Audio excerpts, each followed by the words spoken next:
A Amazônia é o maior bioma tropical do planeta.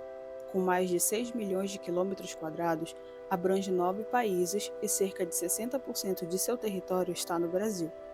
É berço de uma biodiversidade inigualável, que abriga milhares de espécies de plantas, animais e habitantes.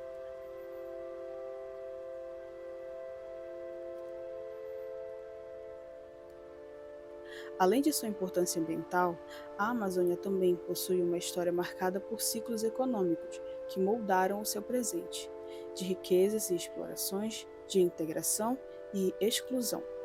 Para compreender a história da Amazônia de hoje, é preciso revisitar os caminhos percorridos desde os tempos antigos até os desafios contemporâneos. Muito antes da chegada dos europeus, a Amazônia já era habitada por centenas de povos indígenas. Eles desenvolveram complexos sistemas sociais, culturais e econômicos, que garantiram a sua sobrevivência por milênios. A mandioca, cultivada e transformada em farinha, tornou-se a base alimentar da região.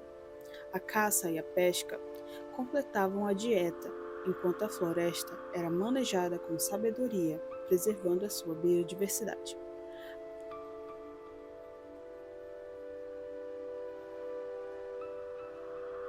As trocas entre aldeias promoviam circulação de alimentos, utensílios e conhecimentos. Essa relação de equilíbrio com a natureza demonstrava que a floresta não era um espaço intocado, mas sim um território construído por práticas comunitárias e ecológicas. Essa base é o primeiro capítulo da formação socioeconômica da Amazônia. Com a chegada dos portugueses no século XVII, a Amazônia foi inserida no sistema econômico de Portugal. O interesse não estava somente no cultivo agrícola em larga escala, como ocorreu no Nordeste açucareiro, mas sim na coleta de produtos da floresta, conhecido como drogas do sertão. Eram especiarias, sementes e plantas de grande valor comercial na Europa. Cidades como Belém e Manaus surgiram como pontos estratégicos de controle.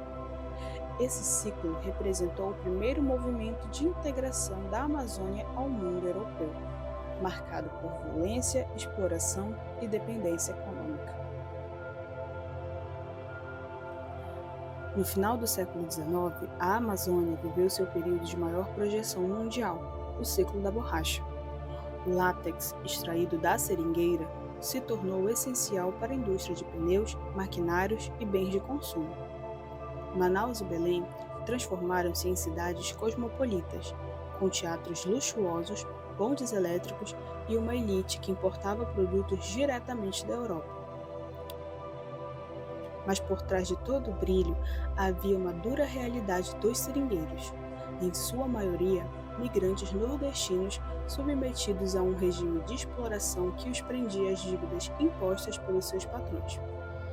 A floresta se tornou palco de contrastes, riqueza concentrada nas mãos de poucos e sofrimento distribuído entre milhares. Esse ciclo, no entanto, foi breve. A transferência clandestina de sementes de seringueira para a Ásia deu origem a plantações muito mais produtivas, e a Amazônia viu sua principal fonte de riqueza ruir rapidamente, deixando cidades e populações em crise. Após o colapso da borracha, a Amazônia entrou em um longo período de estagnação. A economia voltou a depender do extrativismo tradicional, como a castanha do Pará, o peixe e a madeira. O isolamento geográfico dificultava a integração com o restante do Brasil, e a população vivia de uma economia de subsistência. Para muitos, a floresta voltou a ser sustento, mas as desigualdades sociais permaneceram. Esse período se consolidou o papel das comunidades ribeirinhas e seringueiros remanescentes como os protagonistas na sobrevivência regional, mesmo diante do abandono do Estado. Na década de 1960, a Amazônia voltou ao centro das políticas nacionais. O regime militar passou a vê-la como fronteira estratégica para a soberania e o desenvolvimento do país. Slogans como integrar para não entregar justificavam grandes projetos de ocupação. A Transamazônica foi construída para ligar a região ao restante do país, enquanto a Zona Franca de Manaus se tornou um polo industrial. A mineração em grande escala, como em Carajás, consolidou a exploração de recursos em dimensões inéditas, mas o preço foi alto. Intensificação do desmatamento, expulsão de residentes, grilagem de terras e violência contra indígenas e camponeses.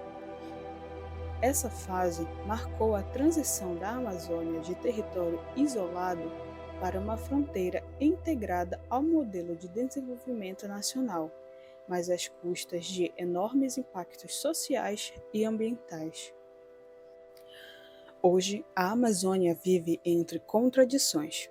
É ao mesmo tempo polo industrial, fronteira agrícola e coração ecológico do mundo. A soja e a pecuária avançam sobre a floresta. A mineração continua em expansão e os projetos de hidrelétricas transformam rios inteiros. Paralelamente, cresce a violência contra os defensores da floresta, como povos indígenas, quilombolas e ribeirinhos. Mas a Amazônia também é palco de inovação. Cientistas estudam a sua biodiversidade, movimentos lutam pela demarcação de terras e jovens da região buscam construir novas perspectivas de desenvolvimento. A floresta deixou de ser apenas uma questão local e se tornou pauta global.